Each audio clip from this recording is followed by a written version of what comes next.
Cricket ఆడుకుందాం. ఆడదాం. ఇప్పుడేం క్రికెట్ రా, సాయంత్రం వెళ్ళి ఆడుకుందాం. మధ్యాహ్నం తినేసి వస్తాను నేను.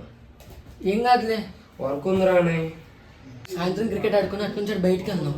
సరేరా, మధ్యాహ్నం వస్తా. సరే, ఇదిగో నీ ల్యాప్టాప్. సరే మరి బాయ్. సరేరా, బాయ్ రా. బాయ్ రా. సత్యగాడు పిలిచినమ్మటే వెళ్ళుంటే బాగుండేది.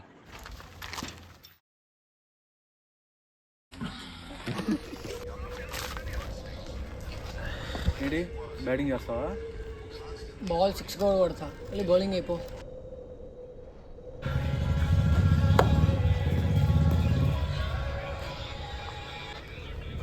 హలో శివ, ఆశ్రమంలో క్రికెట్ ఆడుతున్నావు, వచ్చే తొందరగా. నువ్వు ఎంతసేపు తొందరరా.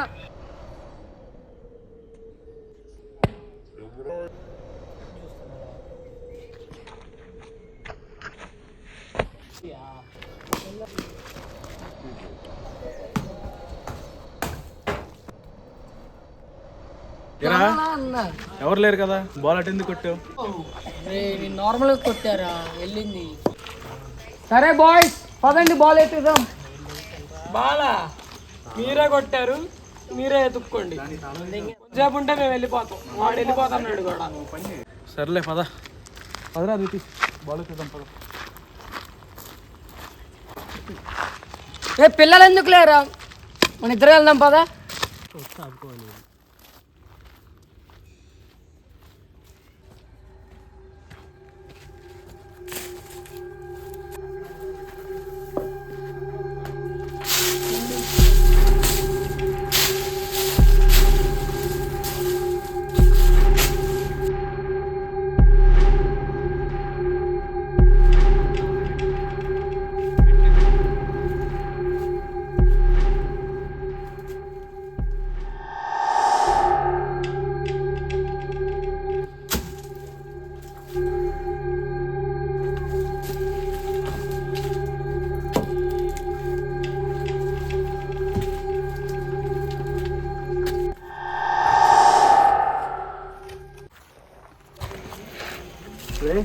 నువ్వు బాల్ అటు ఎత్తుకు, నేను ఇటు ఎత్తుకుతాను.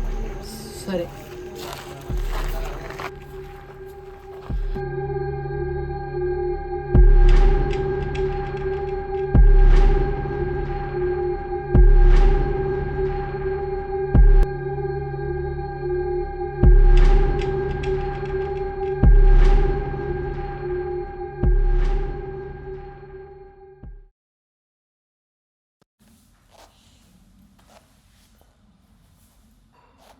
రే బాలాజీ, ఏంట్రా ఇక్కడ ఉన్నావు? ఇక్కడ ఉండద్దని చెప్పా కదరా, వెళ్ళిపోదాం పదా.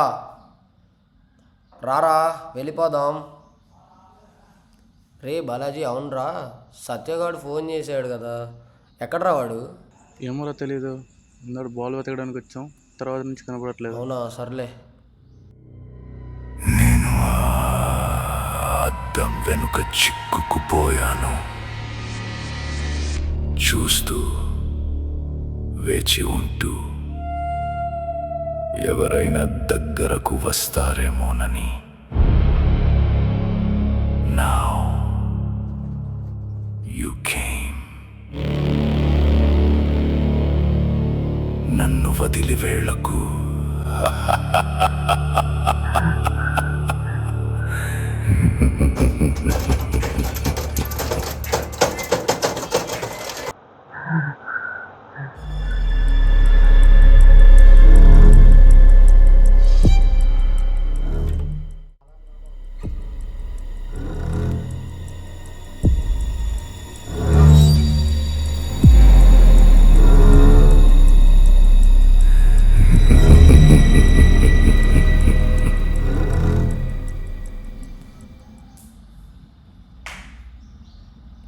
ఈ సత్యగాడు బాల్ ఎతకడానికి వెళ్ళాడని చెప్పావు కదా,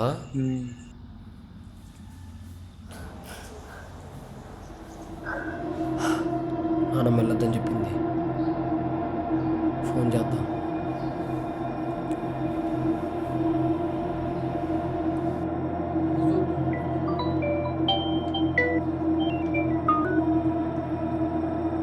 ఎత్తరా సత్య, ఎత్తు.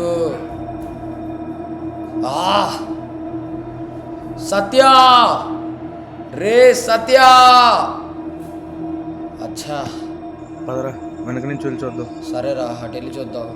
రే రితేష్, నేటి వెళ్ళ మాకు ఇక్కడే ఉండు, జాగ్రత్తగా ఉండు, ఓకేనా? పిచ్చోళ్ళు ఇక్కడే తప్పకుండా అక్కడికి వెళ్ళి ఎత్తుకుతారే.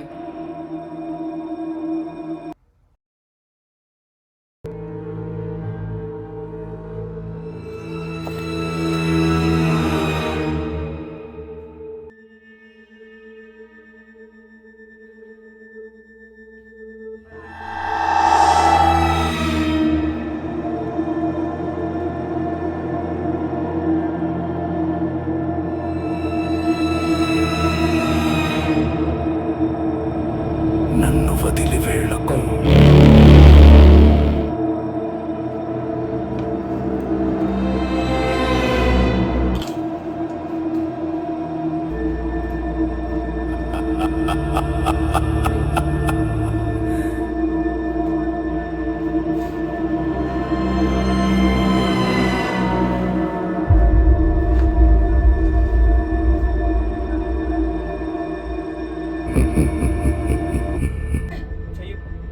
ఏయ్! ఏయ్! ఏయ్! రే ఏంట్రా వీళ్ళు, ఇందాడనగా బాల్ ఎదగడానికి వెళ్ళారు. బాల్ లేదు, వాళ్ళు లేరు. ఎక్కడికి వెళ్ళారు వీళ్ళు? అదేరా, అర్థం కావట్లేదు.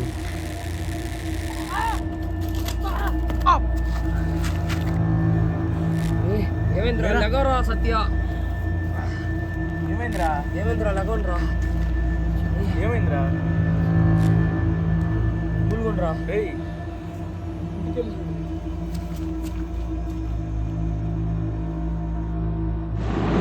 మనిషి అద్దంలో తన రూపంని మాత్రమే చూసుకుంటాడు, కానీ చూస్తూ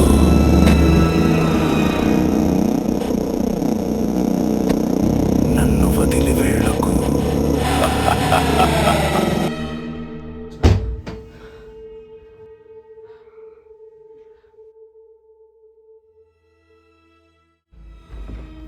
రే సత్య, మాట్లాడాలన్నా? దారా లోపలికి.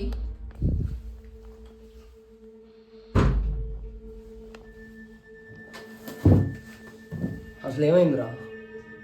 ఎలా చెప్పాలో అర్థం కాదు. నిన్న బాల్ వెతకదామని వెళ్ళాను, బాల్ తీసుకున్నాను. బాల్ తీసుకోగానే నాకే తెలియకుండా ఒక డార్క్ రూమ్లోకి వెళ్ళిపోయాను. అక్కడ ఒక అద్దం వచ్చి పడింది. అద్దం సడన్గా రాగానే దాన్ని ముట్టుకుందామని ఇట్లా వెళ్ళాను. వెళ్ళగానే నేను అన్కాన్షియస్తో కింద పడిపోయాను. అప్పుడు ఒక కళ వచ్చింది. ఆ కళలో ఎవరో నా తలకాయ ఇట్లా పట్టుకొని తిప్పినట్టుగా అనిపించింది. నాకు ఎట్లానో అనిపించింది, ఎవరో తన్నినట్టు ఏదో జరిగిన. అంతేకాదు, నేను తనకి హెల్ప్ చేయకపోతే ఇంకా చావులు తక్కువ అంట. నువ్వంటే పెద్దోడి తట్టుకున్నావు, నీకు వచ్చిన కళ్ళలాగే వాడికి నిజమైతే? నాకు అదే భయంగా ఉంది. అదే జరిగితే ఏం చేస్తావురా? నేనున్నంత వరకు వీడికేం కాదు. ఏ సరేరా. సరేరా, రేపు ఒకసారి గురువు గారిని కలిసి వద్దాం. అలాగేరా.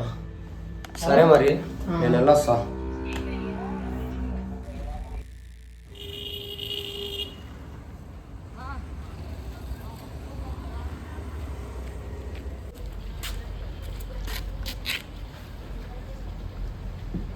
ఏంట్రా అర్జెంటుగా రమ్మన్నావు?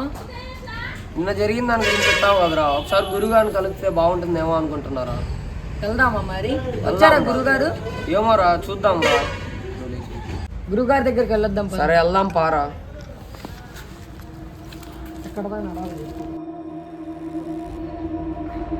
రితేష్!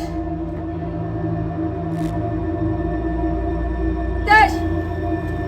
తమ్ముడు పద, ఇంటికి వెళ్దాం. ఏమైందిరా నీకు? రానని చెప్పాగా.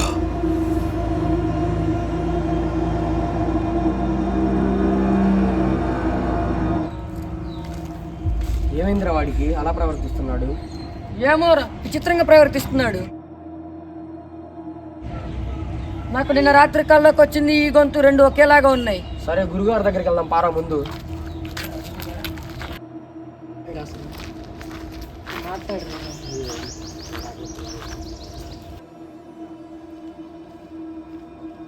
మాట్లాడాలి.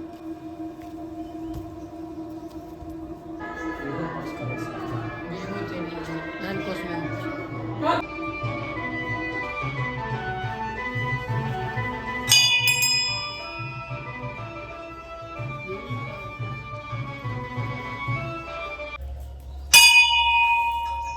ఏంటి సత్య ఎలా వచ్చారు?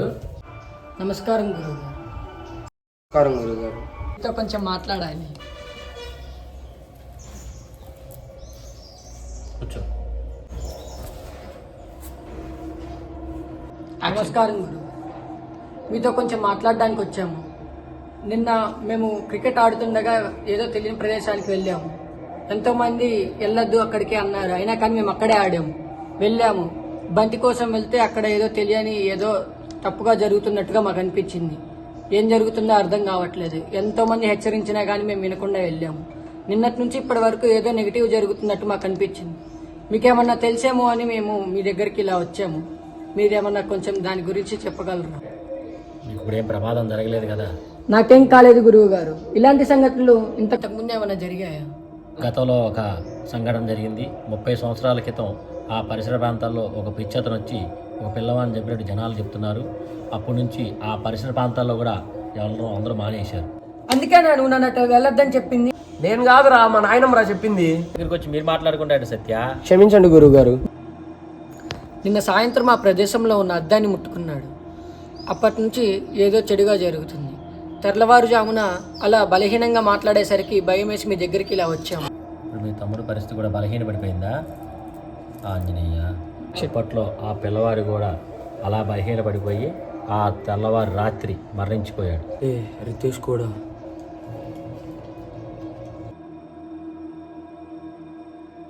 దీన్ని ఆపాలంటే ఎలా గురువుగారు? ఈ సమస్య గురించి మా గురుగారు నాకు ముందే చెప్పారు. దాన్ని ఇంతకు ముందే వెతికాను. ఓ చెప్పండి గురువుగారు. ఇది మా గురువు గారు కాశీకి వెళ్తూ చెప్పిన కథ. మీ నాయన ఇప్పుడు ఎక్కడ ఉందన్నావు? ఒంట్లో బాగాలేక మా అత్తయ్య వాళ్ళ ఇంటికి వెళ్ళింది గురుగారు. అసలు సమస్య అది కాదు. మీ నాయనమ్మకి జరిగిన పీడకల. ఇది 60 సంవత్సరాల క్రితం జరిగిన పీడకల.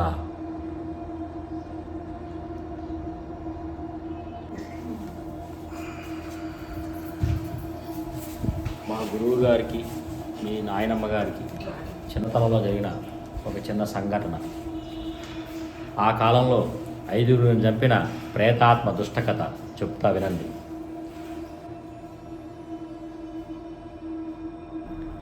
పూర్వం శ్రీకృష్ణదేవరాయల కాలంలో ఒక ఆత్మ ఒక ఊరినంతా అంతం చేయాలనుకుంది. అప్పుడు ఆ గ్రామంలో ఉన్న పండితులందరూ ఆ ఆత్మను బంధించి ఒక అద్దంలో ఉంచారు.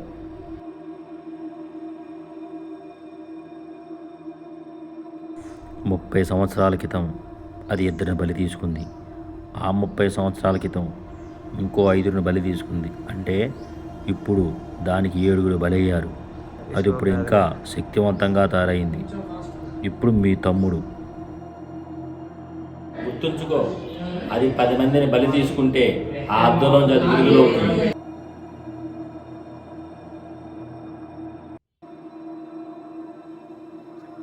మా గురుగారి కాలంలో దానికి ఇక్కడే పరిష్కారం జరిగింది. మీకు కూడా మంచి జరగాలని కోరుకుంటున్నా. విజయోస్తు.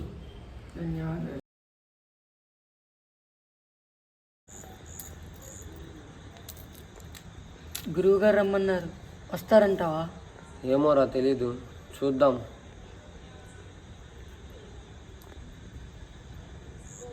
అక్కడ ఎవరు బాలాజీ లాగున్నాడే. అప్పుడే అర్థమైంది బాలాజీ ఆ అద్దం వశంలో ఉన్నాడని. వీడేంటి ఏదో తేడాగా ఉంది. ఏంట్రా నువ్వు వచ్చావు అసలు ఇక్కడికి? రే బాలాజీ, సాయం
ఉన్నాగా, ఎందుకు?